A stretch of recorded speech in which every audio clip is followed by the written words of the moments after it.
Hello friends, welcome back to my channel Deb শ্রাবণের রান্নাঘরে। আজকের রেসিপি সিমদানা দিয়ে। তো সিমদানা দিয়ে আমি তেলাপিয়া মাছ দিয়ে রেসিপিটা করেছি। তো তোমরা আমার ভিডিওটা দেখতে থাকো, ভালো লাগলে লাইক শেয়ার কমেন্ট করবে আর চ্যানেলটাকে সাবস্ক্রাইব করে দেবে বন্ধু হয়ে। তো এখানে আমি সিমদানাগুলিকে হালকা সিদ্ধ করে ছুলে নিয়েছি, এটিকে এ থেকে ছাড়িয়ে নিই।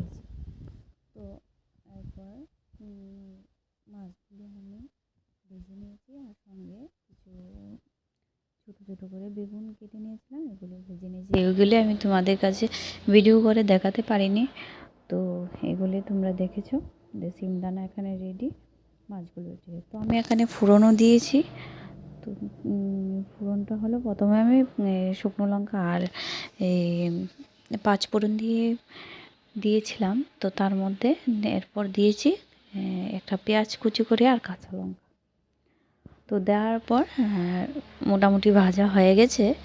তো হওয়ার পর আমি এখানে দিয়ে দিলাম সিমদানাগুলি।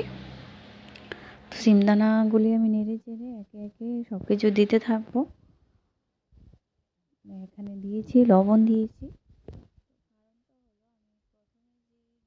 ভিডিও করে দেখাতে পারিনি, তো হ্যাঁ, খুব দুষ্ট করছিল, তো তার কারণে আমি ভিডিওগুলি করতে পারিনি। তো ঠিক আছে, তো তার মধ্যে দেখো এখানে আমি হলুদ দিয়ে দিয়েছি। এটার মধ্যে সেই রকম কোনো মশলা লাগবে না, জাস্ট একটু জিরে হলেই চলে। তো আমি পরিমাণ মতো একটু জিরে দিয়ে দিয়েছি, আর একদম অল্প পরিমাণ মতো। তো এগুলিকে আমি ভালো করে নেড়েছে নেব, সঙ্গে শুকনো লঙ্কাও দিয়ে দেবো, শুকনো লঙ্কা গুঁড়ো দিয়ে দেবো।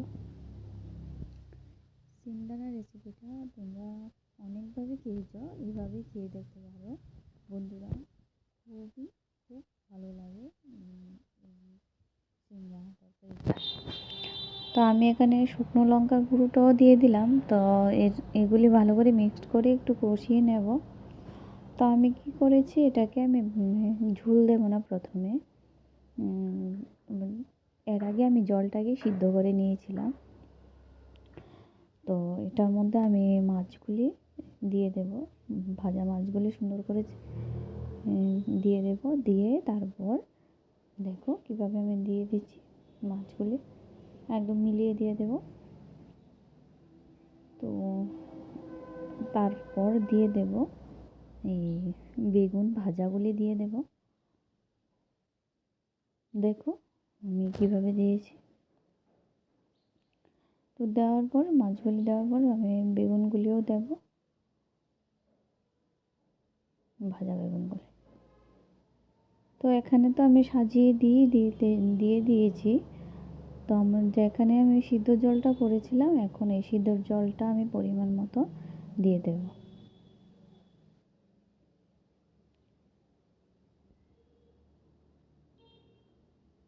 দেখো আমি সিদ্ধ জলটা পরিমাণ মতো দিয়ে দিয়েছি। তো এটাকে আমি ভালোভাবে নেড়ে চেড়ে আর একটু চেক করে নিয়েছি যে লবণ লাগবে কি না। না, লাগবে না, এটাতে লবণ লাগবে না। তো আমার এখানে সবই দেওয়া হয়ে গেছে, হলুদ লবণ থেকে মশলা থেকে সবই দেওয়া হয়ে গেছে। তো সিদ্ধ জলটাও দিয়ে দিয়েছি। তো একটা ফোটার বাকি, এটা মোটামুটি একটু ফুটে আসলে জলটা মনে করা হয় একটু 5 মিনিট 5-10 মিনিট একটু শুকিয়ে আসলে, তো আমি দেখো শুকিয়ে আসলে আমি এখন কিছু ধনেপাতা কেটে নিচ্ছি। ধনেপাতাটা তোমার একটু বেশি পরিমাণে কেটে নেব। তো দেখো মোটামুটি একটু শুকিয়ে এসেছে, ঠিক না? তা মাছগুলি সিদ্ধ হয়েছে। তো ধনেপাতার পরিমাণটা আমি একটু বেশি নিয়েছি। কেন, চাইলে তোমরা ধনেপাতাটাকে বেটেও দিতে পারো। আমি ধনেপাতাটা বাটিনি, শুধু কুচি করে দিয়েছি। তো দেখতে পাচ্ছ আমি পুরো ধনেপাতা ছড়িয়ে দিয়েছি। তো এটা হওয়ার পর আমি আরও 10 মিনিটের মতো এটা ফুটিয়ে নেব। তো 10 মিনিটের মতো আমার এটা ফোটানো হয়ে গেছে। তো দেখতেই পাচ্ছ তরকারির কালারটা কত সুন্দর এসেছে।